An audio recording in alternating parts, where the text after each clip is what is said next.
Auto magic డ్రైవర్ల ఐక్యత. సమస్యలు పరిష్కరించాలి ప్రభుత్వం. ఆటో కార్మికుల సమస్యలను వెంటనే ఆటో కార్మికుల సమస్యలను వెంటనే ఆటో కార్మికుల సమస్యలను వెంటనే ఆటో మ్యాజిక్ కార్మికుల ఐక్యత. ఆటో మ్యాజిక్ ఐక్యత. ఆటో మ్యాజిక్ కార్మికుల ఐక్యత. నా పేరు విజయ్, అది కలివేరు. నేను ఆటో యూనియన్ జనరల్ సెక్రటరీని. సీఎం గారు మహాలక్ష్మి స్కీమ్ పెట్టడం వల్ల మా ఆటో డ్రైవర్ల బతుకులు మొత్తం అగోమయంలో చేరాయి. మా యొక్క కుటుంబ పోషణలకి మరి మా యొక్క కిస్తీలు కట్టుకోవడం కూడా చాలా ఇబ్బందికరం అయిపోయింది. మరి భార్యాభర్తలు ఇద్దరు ప్రయాణం చేయాలంటే భార్య బస్ ఎక్కితే భర్త కూడా భార్య వెనకాల వెళ్ళి బస్ ఎక్కడం జరుగుతుంది. మరి మా ఆటోలు ఎక్కేటువంటి పరిస్థితి కూడా లేదు. మాకున్నటువంటి ఇబ్బందులు, కుటుంబ పోషణ మరియు కిస్తీలు కట్టుకోవాల్సిన పరిస్థితి వచ్చింది. మరి మాకు దయచేసి ప్రభుత్వం మమ్మల్ని ఆదుకోవాలని ముఖ్యమంత్రి సీఎం గారికి వినతి చేయడం జరుగుతుంది. నా పేరు పామార్ బాలాజీ. నేను శ్రీ గణేష్ ఆటో యూనియన్ చెర్ల మండల అధ్యక్షుడిని.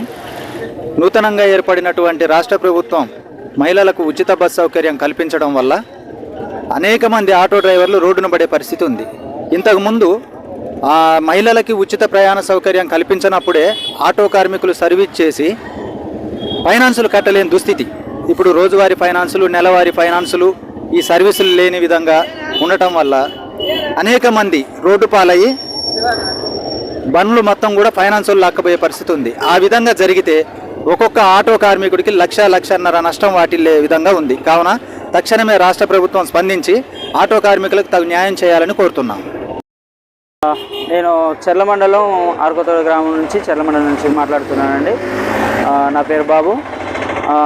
ఈ యొక్క మహాలక్ష్మి పథకం ద్వారా మరి చాలామంది ఆటో కార్మికులు మరి ఇబ్బందులు పడే పరిస్థితి వచ్చింది. ఆటో ఒకటే కాదు, మ్యాజిక్, మరి ట్యాక్సీలు, మరి రవాణా వ్యవస్థ అంటే ప్యాసింజర్ వెహికల్స్ మీద బతికే ప్రతి ఒక్కరి పరిస్థితి చాలా దుర్భరంగా మారింది. మరి ఈ దుర్భరమైన పరిస్థితి నుంచి మేము ఎట్లా బయటికి రావాలో అర్థం కాని పరిస్థితి ఉంది. రాష్ట్ర ప్రభుత్వం వారు, ముఖ్యమంత్రి గారు మరి దయతో మా బాధని, మా గోడుని అర్థం చేసుకోవాల్సిందిగా కోరుకుంటా ఉన్నాం. నా పేరు రామల పోతురాజు. గత 5 సంవత్సరాల నుంచి నేను ఆటో తోలటం మొదలుపెట్టాను. ఈ మహాలక్ష్మి స్కీమ్ వచ్చిన కాంచి గత 5 సంవత్సరాలు కూడా ఏ రోజు రాని కష్టం ఇప్పుడు రావడం జరిగింది. మన గత 5 సంవత్సరాలలో ఒక 2-3 ఆటోలు మార్చడం జరిగింది. అప్పుడే అంత సర్వీస్ ఉన్నా కానీ రాని కష్టాలు ఇప్పుడు కూడా ఈ మహాలక్ష్మి స్కీమ్ వల్ల వచ్చడం జరిగింది. మరి అప్పుడు 2 ఆటోలు అమ్మటం జరిగింది, ఫైనాన్స్ కట్టలేక జరగడం జరిగింది. ఈరోజు కూడా మళ్ళీ కొత్త ఆటో కొనుక్కోవడం జరిగింది. మా పోయిన సంవత్సరం ముఖ్యమంత్రి గారు రేవంత్ రెడ్డి గారు అవ్వడం ఈ స్కీమ్ మహాలక్ష్మి స్కీమ్ రావడం జరిగింది. దీనివల్ల మేము చాలా బాధలు భరిస్తున్నాం. ఆర్థికంగా ఫైనాన్స్ కట్టలేక ఇంట్లో నిత్య సరుకులు కొనలేని పరిస్థితికి రావడం జరిగింది. దయచేసి ముఖ్యమంత్రి గారు మాపై ఈ యొక్క దయ చూపి మా ఆటో డ్రైవర్ల పరిస్థితిని అర్థం చేసుకుని మాకు న్యాయం చేయాలని కోరుతున్నాం.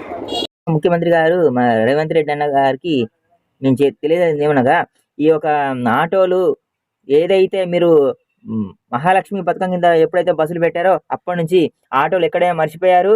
ఆ మ్యాజిక్లు కానీ ఏది కానీ ఎక్కే పరిస్థితి లేదు.